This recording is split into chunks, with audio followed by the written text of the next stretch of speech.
Welcome to USA Global TV and Radio, where our mission is to provide education, entertainment, hope, and inspiration. USA Global TV and Radio connects you with experts and audiences all around the world every single day to help you succeed in business and to live a richer life. Visit us at usaglobaltv.com to learn about career and life-changing training and mentoring programs like the Listening Mentor. Subscribe to our newsletter to stay informed about our special programs and offers. Discover how you can become a guest on one of our shows or a host or producer of a USA Global TV and Radio show of your very own. That's USA Global TV and Radio, where the doctor is always in.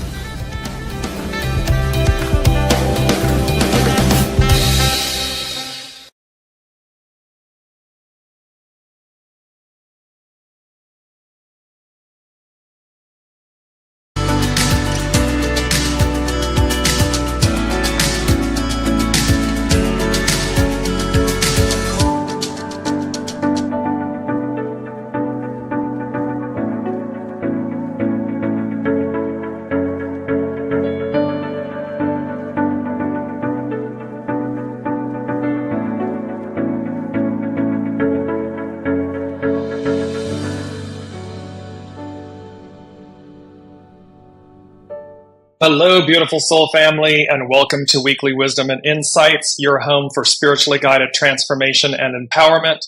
I am your host, Dearjames, and together with the unseen, Spirit, Source, and Symphony, we look at the current energies, we take your questions and comments live, and we go as guided. We listen to the unseen, to that instinctive, innate soul source connection, and see what's going on in the world, see what's going on in our individual lives, and how they guide us forward.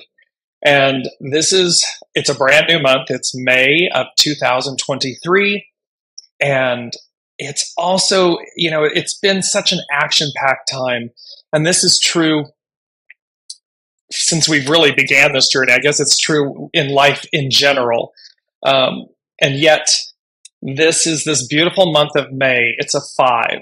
And this 5 month is all about action, change, and renewal. And we're going to see how and why. I'm going to bring up the main theme here in a minute. So, and as you are joining us live and everything, as we always say throughout the broadcast, put in a comment, let us know where you're joining from, and so that we know that you're there, and then we will incorporate your questions and comments live throughout the broadcast. And interestingly enough, the theme of this month and the theme of the show today is revolution. So let me just bring it up here. It's revolution, renewal through reinvention. And so I'm just bringing up this image, and you may hear, I'm in the beautiful, just magical and majestic Mount Shasta, California. If you've never been, you absolutely should put it on your bucket list. It's a quaint mountain town in just shy of the Oregon border in California. And it's just magical. The actual mountain, Mount Shasta, is part of the Cascade Mountain Range. And the energies, the meditations, the walks and everything. And so you're going to see, and the reason I'm sharing this is I am in a building that was built in 1923, and it has been repurposed. It has been brought back to its former glory. At one point on the ground floor, right in the center of town. It's literally right at the heart of the two. It's on one of the corners of the two main intersections, main streets that intersect, I should say. And in 1923, on the ground floor, there was a tailor, a bakery, and a home furnishings, 3 different stores. And above it was a hotel. And they have some beautiful vintage photographs of that era. And so you can see the town, and they have repurposed, and this R-E, we're going to talk about that, how this repurposing, and so they have brought this structure in this building back to its former glory. in a modern, contemporary, yet honoring the old. And so you may hear in the ground floor where those three shops were, they are doing the construction. They are repurposing to bring in a new coffee house, bakery, and so forth. So this plays a role. Everything's purposeful. They were supposed to not be doing construction today, and yet exactly as the universe would have it, because it's so on point, is this refurbishment, this revolution, this completing a cycle, and how we reinvent, we repurpose, we revitalize. And these are, so you're going to see a lot of this in the show today about put an RE in front of and then apply it going forward. Because this revolution, and I'm just going to bring up the image again one more time, this main theme of revolution, renewal through reinvention. And remember, we've been talking about the stories, the scripts, the labels, the masks, the identities, all of these things that we have told ourselves, and how we're to, lay them down, revolutionize our being, our perspective, our mind, our thoughts, the words we use, and really just empty out our vessels, because it is about the renewal. It is, and May is the midpoint. So May Day was just May 1st. It's Beltane, it's May Day. It's honored it's primarily Europe, and it's their equivalent of Labor Day for us in the United States. But it's also this midpoint. It was the midpoint between the spring equinox and the summer solstice. And now this rebirth, this renewal. And May is Maya. It's a Greek goddess, Maya. And of course, she's about abundance, fertility. And so you can see this theme, this big theme about the divine feminine and how we are she's back. She's here, she's back, she's prevalent, and she is imploring us to empty our vessels, to really move forward in a way that releases the old, that it honors the old, but it releases the old. Because again, each time has its season, right? Its reason, its season, its purpose, its value, its lessons, its challenges, its opportunities. And yet we're not meant to hold stagnant in any energy or any time period. And so just like where I'm staying right now at Mount Shasta, the beauty of the fact that this building has been revitalized, restored, brought back. And when you're here, and this is true of any location, it's just, you imagine, especially with the black and white photographs of the era and the town and this particular structure and streets and everything, you imagine who came before you, who stayed in the room that you're in, who visited Mount Shasta, California in this instance, who actually constructed it. And what it tells you a story, and it opens you up to see that in essence, literally, this is 1923.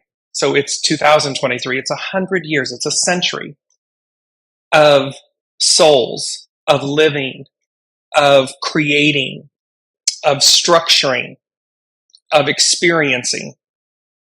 And the moment now, this moment of revolution, and remember, Pluto moving into Aquarius, it's not since the French and American revolutions, the Industrial Revolution, the Age of Enlightenment. And so here we come full circle again. We're coming around again to this completion of a grand period, and we're advancing. And so the unseen, and certainly the divine feminine, is saying to all of us, look at what's on offer for you. Look at what is possible. Look at what is already innate within you. Springtime, what's innate within you, the seeds germinating that have been waiting patiently to be brought out, brought forth. Because now is the time. Now is the time for this revolution. And so I'm going to put my specs on, and hello, Olivia. Hello, Colleen. Hello, Alicia. Hello, Kelly Marie. Hello, Lorna. Welcome, welcome, welcome. So let me just bring up really quickly. I'm going to tell you the definition of revolution. There's a couple here, and it says the action by a celestial body of going round in an orbit or elliptical course, the time taken by a celestial body to make a complete round in its orbit. There's also a completion of a course as of years, completion. But it's also about a sudden, radical, or complete change. And remember, I keep saying that, I'm going to try to not do that, but here's that beautiful image. If I am, let me find it. Oh, and maybe I took it out. Well, I think I took it off. It's about metamorphosis, change. That beautiful image of the iridescent butterflies. And that is the moment we're in, this sudden, radical, and complete change. It can be a fundamental change in political organization or the activity or movement designed to affect fundamental change. You get the idea. Fundamental change, advancement, moving forward, releasing the old, releasing the past, no longer being confined and bound. Remember, here it is. The devil to the lovers, from this, the way it comes to me is this patriarchal enslavement to the liberation of the divine feminine, to the restoration, the purity of our origin, our nudeness, our nakedness. The images are blurred, but that is the truth. Unshackled, unenslaved, free to be who we truly are, not who we've told ourselves we are, not who people want us to be, not who society says we should be, not who the powers that be, meaning earthly powers, man, human, fellow humans, but who our innate soul is. That's the message here. And this revolution, this wake up call to your divine nature, your divinity. And that is what here, Amaji, remember Amaji, return to the mother, freedom, manumission, freedom from enslavement, liberation, freedom from debt. This Sumerian word about the return to the mother. So we've got some action packed. Let me know how this is resonating. Are you feeling the energies of, because the way it's coming to me right now at the moment is we can literally see on the world stage, we can see the declination of the divine masculine. We can see how it's trying to cleave to its power and how it doesn't want to give up that power. And yet you can also see in these institutions, governance, countries, peoples, you can see these shifts, these transformational changes, and how it's a little bit unsteady. And yet there's just this beauty. It's springtime in the northern hemisphere. It's fall, autumn in the southern hemisphere. Two very powerful, beautiful seasons of transition, of growth, of shedding, of our hexagram today is 49, molting, this molting and revolution, change. So let me know in the comments, are you aware of the change? Are you feeling the change? Can you see the divine feminine in yourselves and others and see its prosperity, her abundance, her liberation, her freedom? Because it's going to start within. It's going to come from within and blossom out. It's just like spring and like fall, this molting and shedding, the growing. And of course we've got to, it's like the snake with the, it comes out of hibernation, but it sheds its skin. It sheds its old layers, its old identities, so as to be renewed, reborn. And so that is where this revolution, so both this cycle and this moment in time is coming. And I just want to share as well before I jump in. So I knew I had an experience in Agora, Malibu Agora area a couple of weeks ago while I was there. And And I came into a gelato shop, and there was this table of individuals, and they were working with divination cards, tarot, other oracle cards. And one of the decks was the Star Tarot. It's by Kathy McClelland. Little shout out to some kin of one of our listeners. And what was very interesting is I looked in Malibu, I looked in Ojai, I looked in Santa Barbara, in the metaphysical spiritual shops for this tarot deck. And all along I had a feeling I'm going to find it in Mount Shasta, because many things have originated here for me. Well, I did, and I found it. And here's the point. I'm just giving you a little of the backstory, and then here's why this is important. The foreword is written by Mary K. Greer. And she says, tarot originated at the dawn of the Renaissance in 15th century northern Italy. Yet there is little to indicate that the cards served a purpose other than playing games until the end of the 18th century. Both were periods of revolution, filled with exciting new discoveries in which works of the past were repurposed into signposts for the future. The Renaissance tarot utilized common cultural emblems to express a cosmological map for navigating through the spheres of existence to our heavenly reward. During the American and French revolutions, in the Age of Enlightenment, tarot became unambiguously divinatory, promising access to the wisdom of the ages while guiding one through the upheavals of the time. The Golden Dawn, founded in 1888, added its perspectives during another period rife with cultural change, the fin de siècle, Neptune-Pluto conjunction in Gemini, accompanying huge transformations in transportation, communication, and esotericism. There is this beautiful moment, and I mean, you can't make it up. I woke up here and I knew that the message from the unseen was Hexagram 49, revolution, molting, revolution. I knew that I would find the Star Tarot card deck here in Mount Shasta. And then here the foreword speaks to exactly this moment, the French and American Revolution, this period of revolution, this period of enlightenment, this period of changing of the ages, and how we utilize the unseen, divination, the unseen, to guide us forward for signposts, for signs, symbols, synchronicities, for knowings in how to operate, how to evolve. And that is so powerful. So I just wanted to share that with you because you can't make these things up if you tried. Thank you, Alicia, for placing the kathymcclelland.com link in there for the tarot deck. So let's look at these powerful energies and at the main energies first. Let's look and see what's happening, because then we have some actual astronomy happening. So our main energies, the month of May is a 5. It's nourished while waiting, patience.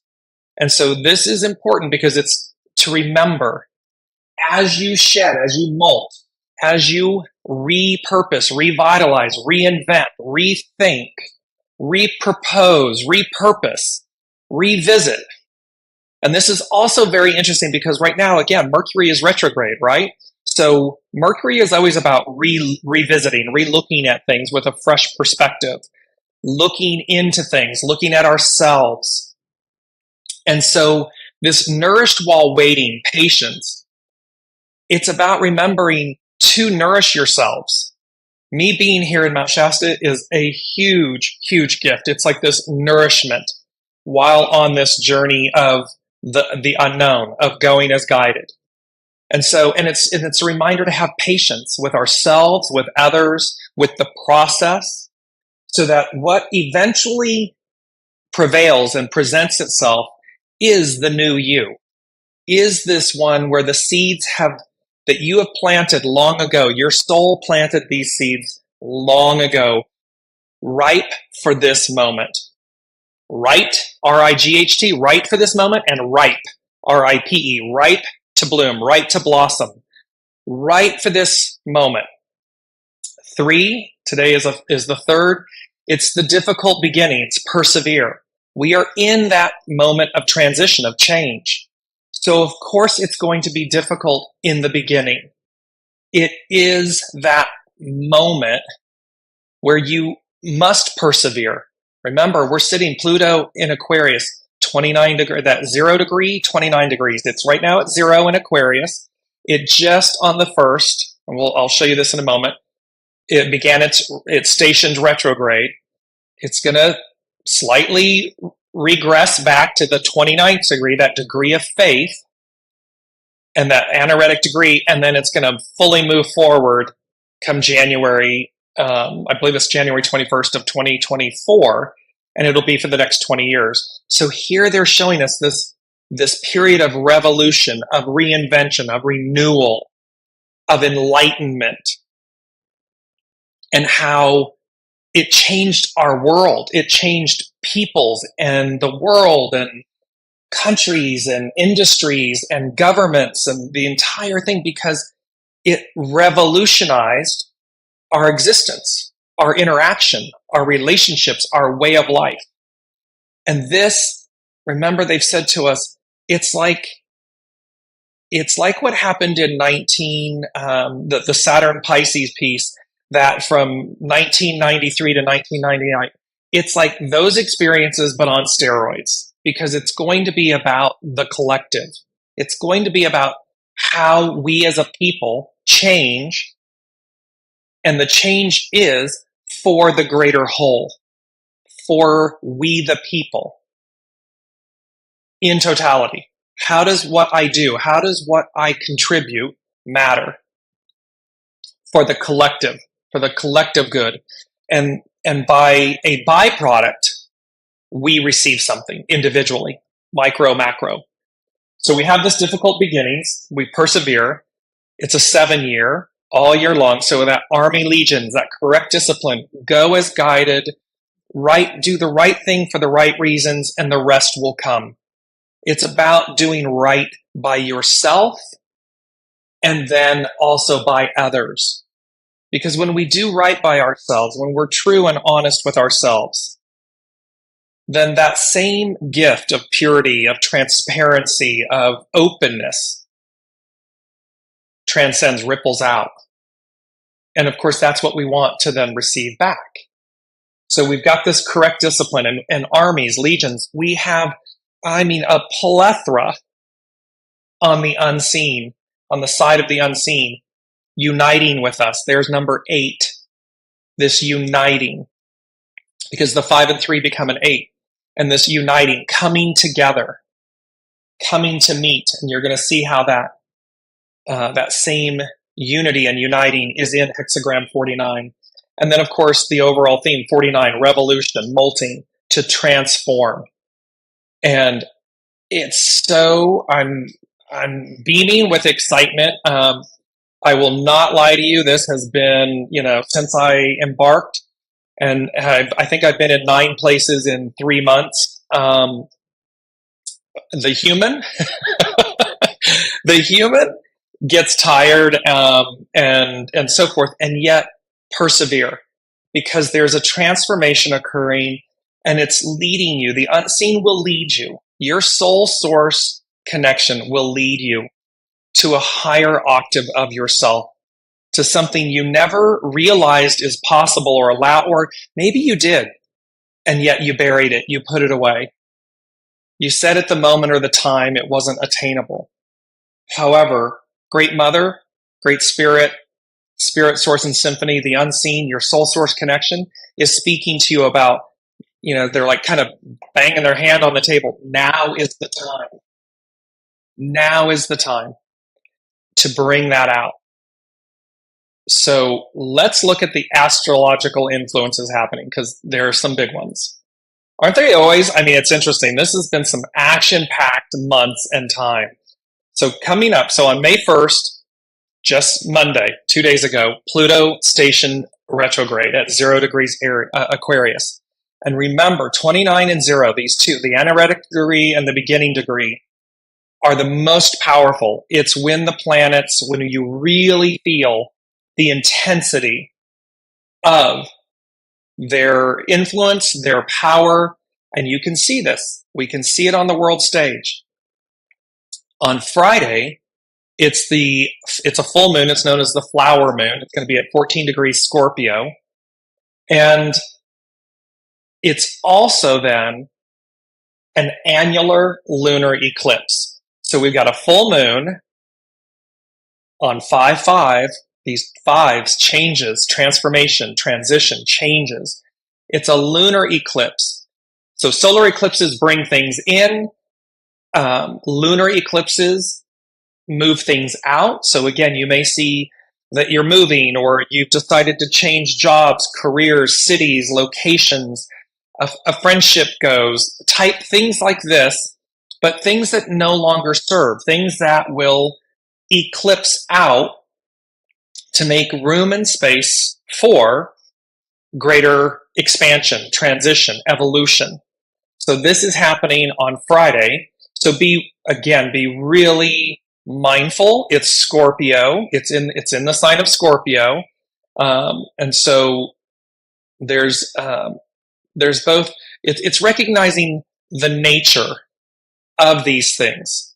So remember that Scorpio has, its nature is to, quote unquote, to sting, but it doesn't mean that sting is negative or bad. It's not meant to be negative or bad. It's simply a fact of its nature. So look at anything that happens, friendships, changes in life, locations, things of this nature. Know that it is for your highest and best. It is a flower moon. It is a full flower moon. So the flowering, the budding, the blossoming, the growing. And then, of course, we have from April 21st until the 14th, when it stations forward, Mercury in retrograde.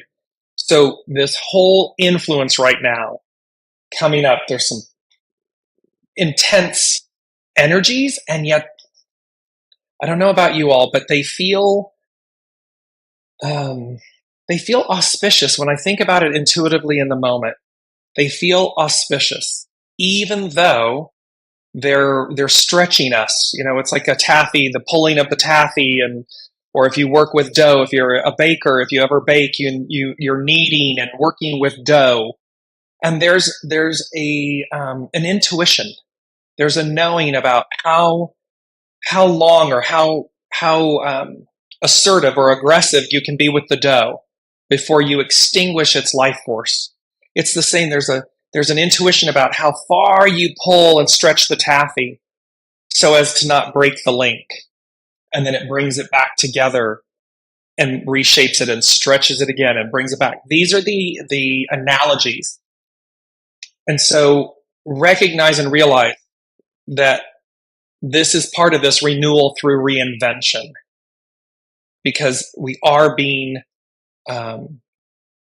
repurposed, revitalized, reinvented. And that means we've got to change our thinking. We've got to expand ourselves to make space and room for it. I want to bring in a moment here. I'm going to do this for a second and talk to you about Hexagram 49. I'm going to bring this up because there's a beautiful quote here we're going to start with. And it says, unhappiness is the first sign that something powerful stirs within you. And you can see this beautiful image of the purple and everything, and it's just this lightning strike. And so again, the lightning in the tarot, it's the Tower card. It's card 16, I believe. And yes, it's 16. And unhappiness. So we often think about unhappiness as something not great, negative.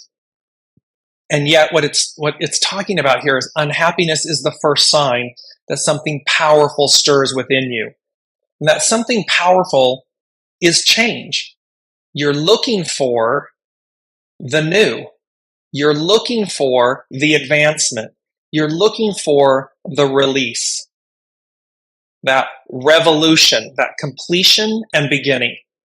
And so that is where Hexagram 49, molting, to shed, the molting / revolution, and its action is transform.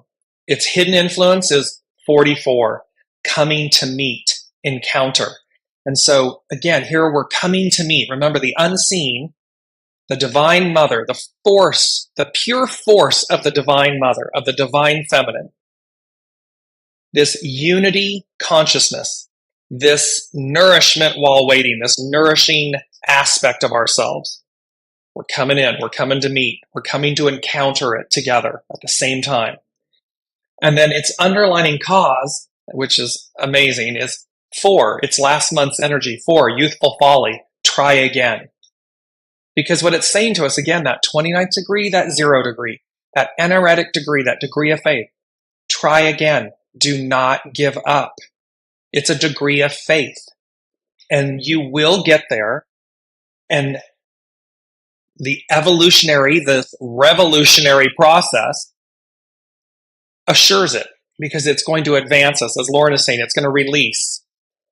And Ava is saying, thank you. This is so encouraging. It is in Florida. Mount Shasta is a special area. It is indeed a special area. It holds, and it is the divine feminine. Mount Shasta represents the base chakra. So in essence, everything that comes in from the unseen for planetary Earth, Mother Gaia, comes into Mount Shasta as the base chakra. So it's rooted. It's where this all comes in, and what does it do? It buds, it flowers. It's where it's seeded. It's where that force and that and they're saying to me that entitlement in the most pure way, the entitlement of what's on offer, on what's being restored, on what's being given. That's what originates here, because it's receptive. It's a receptive location and portal and chakra point. It's the base chakra point. So, and let me just jump to the second quote before we jump in here. It says, "A mind once stretched by a new idea never regains its original dimension." It's an Oliver Wendell Holmes quote. So powerful. A mind once stretched by a new idea never regains its original dimension. It's like, I often say, with enlightenment and consciousness, once the bell's been rung, you can't unring the bell. This is a very similar quote. Once the mind is stretched by a new idea, it never regains its original dimension, because you've been enlightened. You've been expanded beyond it. You've moved beyond the self-imposed limitations of what you think is possible. And each time I was at a location prior to this, and it was like going from the promised land to the wasteland. And I was like, really? Is this what we have on offer? Is this what? And what I said to myself was, in this moment, dear James, stretch yourself. Stretch yourself. There's always something purposeful. There's always something on offer. And what I found at the end of that 4 days was that I had done just that. I had expanded. I had stretched myself beyond my human comfort zone to receive something, to challenge myself. And that is what we're talking about here, because this revolution doesn't happen. I mean, think about the French and American revolutions.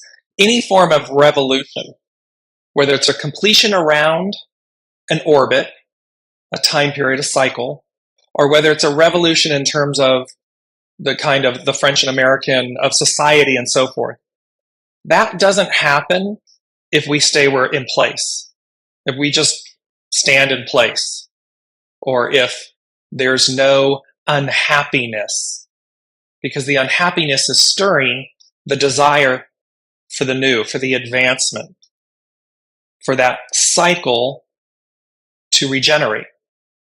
So, and molting, revolution is known as co in the I Ching, and it says co describes a situation that has come to a point where a revolution in thinking or action, and I would say or being, has become necessary.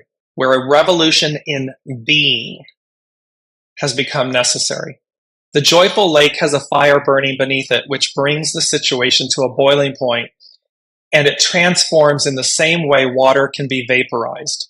At the same time, Ko is the image of how animals and reptiles shed their skin in cycles. There may be nothing familiar left about the situation after it goes through revolution. The underlying cause of youthful folly showed a situation where repeated attempts can transform it. However, Ko suggests that sustained effort will be futile because a complete transformation is necessary. So see, here we're saying this. They're trying. The divine masculine, that patriarchal force, is trying to maintain. It's trying, but it's futile. It's futile because that era, the beauty of that era and all that it afforded, along with its shadow, its underbelly side, has completed itself. It's completed its revolution. Because remember, it advanced from the one prior. It was the advancement of the age prior. Well, now it's the divine feminine. It's the matriarchal divine feminine. It's her turn. And it's her turn to bring in this unity, this balance, this harmony, this purification, this nourishment, this renewal, this revitalization, this repurposing. I mean, imagine a repurposed human. I mean, we do it, we can think about it with buildings or locations or structures or, oh, this used to be this, and look how they've transformed it. They've revitalized it into this. I had that same experience. It's Paul Lille in France. It's in the south of France. And it's Alfred Nobel's original dynamite factory. And so literally it was a mill town, a dynamite, a factory town, a company town. And all these years later, they have repurposed it into the most beautiful park, museum, educational offering. And what's amazing about it is that it, with great power comes great responsibility. In their actual museum portion, they tell the story. And for all of you that may not know, Alfred Nobel, he patented nitroglycerin. He then created dynamite from it with the intention for advancement, with the intention of part of the Industrial Revolution, this advancing humankind, and how we can build roads and bridges and blast through things that were perceived to be unpassable, not available to us. The problem with it was that same product, that same creation, was utilized from a shadow perspective, maiming and killing humans. It was used in warfare. And at the point that Alfred Nobel's brother passed, the press mistook him, his brother, for Alfred Nobel. So they mistook Alfred Nobel's brother for Alfred Nobel.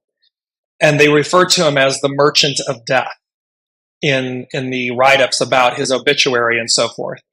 And he was so plagued, so aggrieved by the fact that he had created something that was then used in a shadow way to harm, that he went about and created the Nobel Peace Prize. Well, this is the same thing. So imagine a repurposed, a revitalized you. So that, because in essence, we all, every moment of every day, we have the opportunity and the choice to revolutionize ourselves, to renew ourselves through reinvention, to repurpose ourselves, to look at whatever stage you are in life, to look at where you are and say, if I like what I see, this is great. How might I expand upon it? How might I go about improving it, offering it in a new and different way that makes it even greater and better. And for those things or those aspects that I don't like, what changes, what molting, what shedding might I do? What stories and labels and identities and masks and so forth might I lay down in the purest way, with great reverence, because they served a purpose. It's not about throwing the baby out with the bathwater. It's not about killing and demonizing the shadow and the ego. We need a healthy mind, ego, personality in unity with soul, spirit, the unseen, soul source connection, so as to reimagine human. Reimagine, what does it mean to have heaven on earth? And how might we go about, we the individual, the I and the we, as they always say, there's no I in we. Although in French there is. However, the point is, how might you reimagine? How might you revolutionize? And how might you repurpose your human? And think of your human as your outside, like your the vehicle. Because the soul is the operating system. The soul is the operator. The soul source connection is the host. The human, ego, mind, personality, the human, the physical being, is the guest. So how might the guest repurpose itself to be in alignment with the host, so as to put forth such beauty, Maya, abundance, fertility, blossoming, growth, molting, how might that happen? So this is where all of that plays. So it talks about, because it says again, Coe suggests that sustained effort will be futile because a complete transformation is necessary. The hidden influence of coming to meet can embody the fear that accompanies the change because the new path is unfamiliar. This is where we are walking the unknown. This is why the divine masculine is terrified, because it's unknown. They're afraid of that element of themselves that is the feminine. And it doesn't matter, gender, masculine, feminine, somewhere in between on the spectrum, it doesn't matter. The point is that there's a fear about the other, and then there's an even greater fear because for 2,000 plus years, we've known, we can look back at the history and we can see, and so we know this beast, we know this, and I don't mean that in a negative, I'm just identifying, we know this period of time, this energy, this force, this experience, the divine masculine, the patriarchal Piscean rule. And so they fear, and yet there's a whole other sect that says, oh my gosh, I'm so excited, let's go, let's go, let's go. Because they also, while it's unknown, they're embracing it, they're open to it, they're embodying it, they're welcoming it, they're ready for it. And so here's this juxtaposition of the two, the one that's letting go, that's in fear of letting go. And there's fear in the unknown of the new, but there's an embodiment of it. There's an excitement to get to it because you're looking to usher it in. And so they talk about here, it says, coming to meet is influencing it. Molting or the changing of the skin or hide can show that you may have conformed to a situation that did not tap who you really are. See this conformity, this fitting in, masks, labels, stories, identities, truths that we tell ourselves so that we fit in. However, as you open to the transformation, you can make your debut into authenticity. Whatever worked in the past will no longer do, and you must open yourself to deep and powerful change. Unhappiness is usually viewed as a negative feeling, but it is the heart sending messages about the need for change. Therefore, even while the previous type of joy evaporates like rain, it will return. There can be excited energy generated once you make the commitment to change. In life, we don't always know what we want until we discover what we don't want.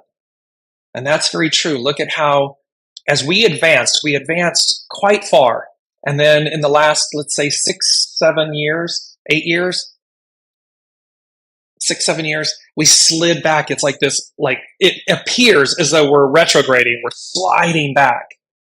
And yet, that rehashing, that revisiting, that re-looking at all of this shadow underbelly stuff is showing us what we don't want.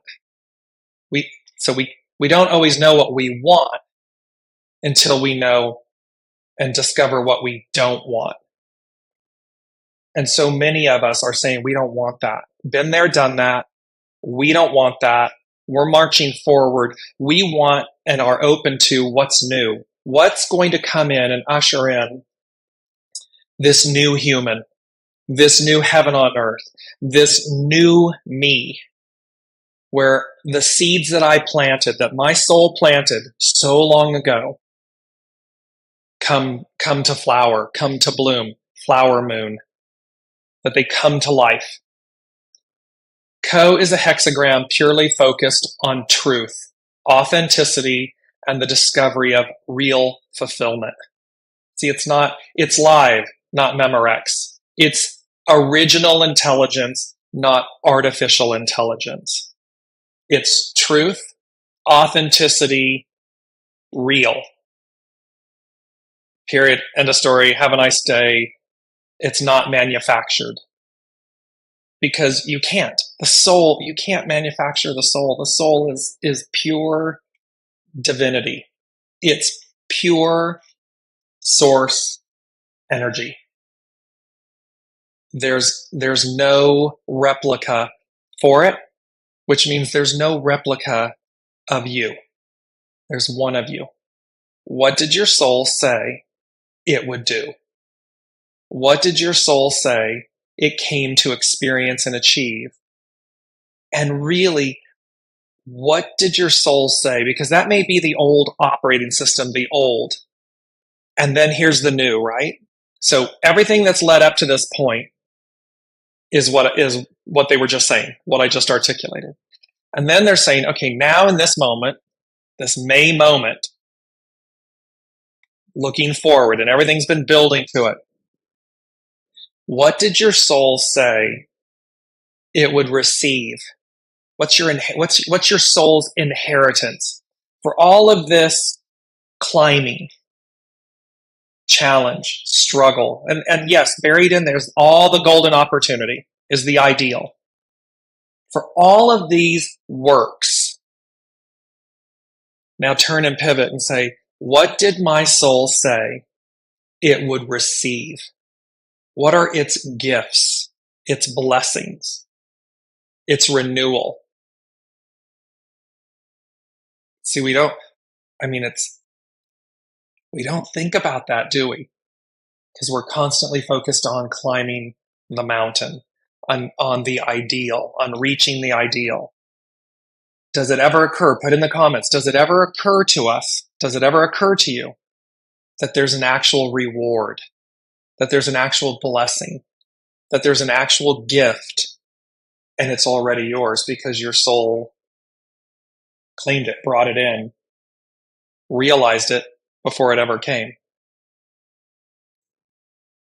It's quite a magical time. It's quite a magical time. So let's finish off here. There's some more they gave me. They said the first thing was, again, everything. Rethink, repurpose, repropose, reinvent, relook at, revitalize, reimagine. Put an RE in front of it and be with it. Be with it. Not so much think it, because you can think something to death. We can monkey mind it and think it. Be it. Feel it. so as to see, is that something like with this eclipse coming up, this beautiful full flower moon, lunar eclipse, annular lunar eclipse? Is it something I need to release, let go of?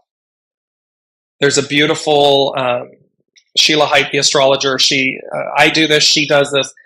Write down things on a piece of paper, take them out either somewhere safe or over the sink or with water in it or something. You write down these things that you would like to release. Take a pair of tweezers or tongs or something, light it, let it burn, and then down the garbage disposal, the toilet, something, just no setting fires to anything, but you get the idea. It's a release of anything. So you're writing at this moment to allow this annular lunar eclipse to wash away, take away this fire and water, this releasing of these lack items, shadow items, underbelly items that you want to release so as to make space. The second thing they said was, it's from Annie. They said the sun will come out tomorrow. It's the song by Alicia Morton from Annie, the play Annie, the musical. And there was something about the sun, S-U-N and S-O-N. The sun will come out tomorrow. And so remember, from a standpoint with Master Jesus, representing the connection between the Father, so the guest and the host, the Father and the Son, the love, the love of divinity, from source.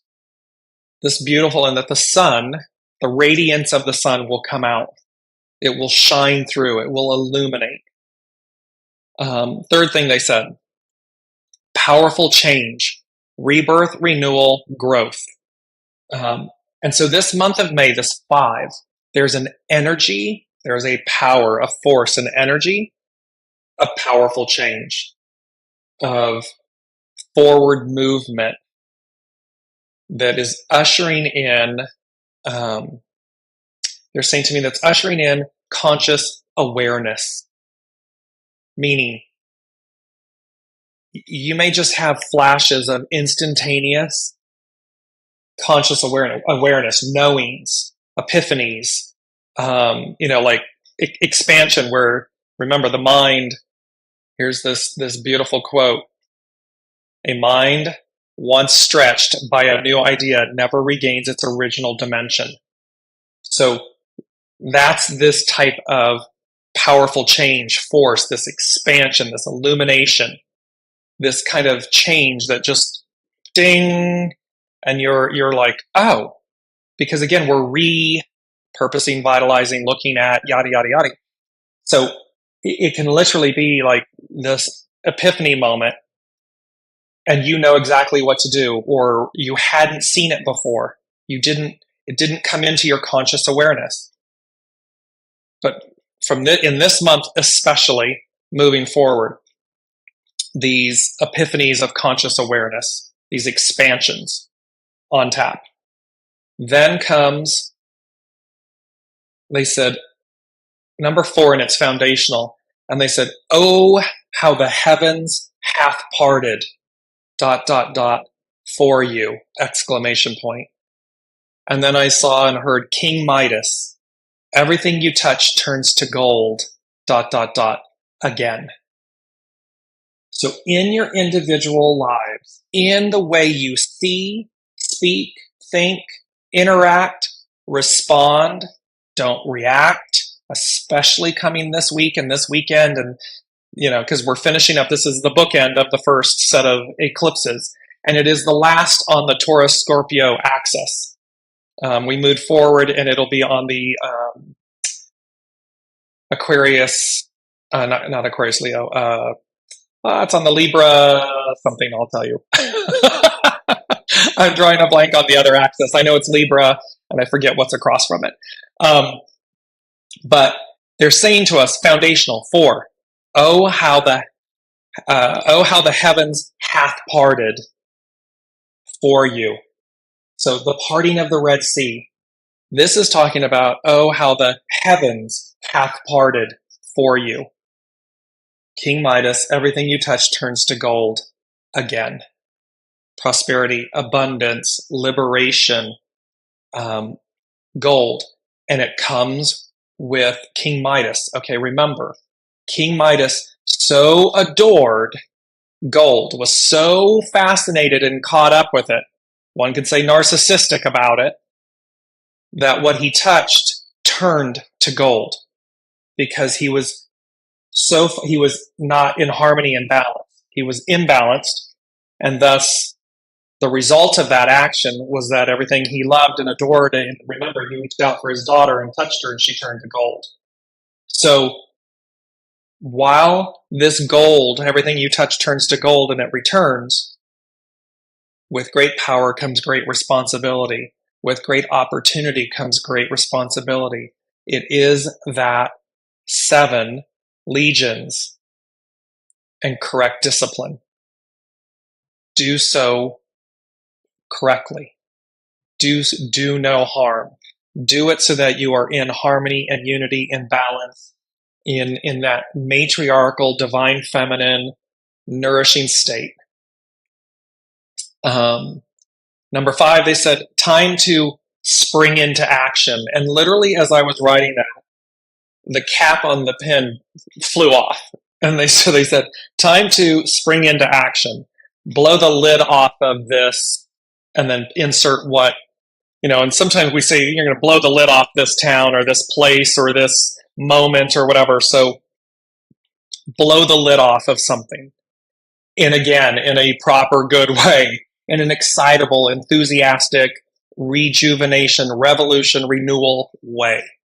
It's about blowing the lid off something. It's about, because it's not like we're, meek and mild and we go over and we take the lid off and peek inside. No. They're saying time to spring into action, blow the lid off this, whatever. So it does mean leaps of faith. It can be quantum leaps of faith, trust, nourished while waiting, patience, but it's actionary. It is actionary. And it's doing it in a way with an embodiment of force, proper force. Proper force. It's not running roughshod over people. It's not reacting. It's not reactionary. It's proactive. It's responding. It's this type of force. And you do it with great ease, great deliberance. But you just move. It's like, boom, do it. Because you'll know to do it. And last but not least, they said number 6 was spirit and service. So as you revolutionize your human, as you renew through reinvention, as you revisit, as all of this sinks in and you embody, you feel this new energy and you look to see, because it really is about, it's like tending to a garden. You can look in the weeds, weeds come, things, they go into hibernation. Tulips, bulbs, these things, they molt, they die, so to speak. And then you go out in spring and you prepare the garden and you put nutrients in and you weed it and you prune and you water. And if you're me, you speak to Mother Earth and the soil. You don't call it dirt, you call it soil. And you talk to the plants and you talk to the wind. And while this may sound crazy, what you're really doing is opening yourself to the magic of renewal, rebirth, revitalization, repurposing. And just because, and again, because nothing's ever the same, nothing's ever identical. So the next revolution around the annular season, we're using the analogy of planting and gardening. What might those blooms, those plantings bring forth? You're the same thing. We've made another revolution. We're going back to where we began, but an octave higher.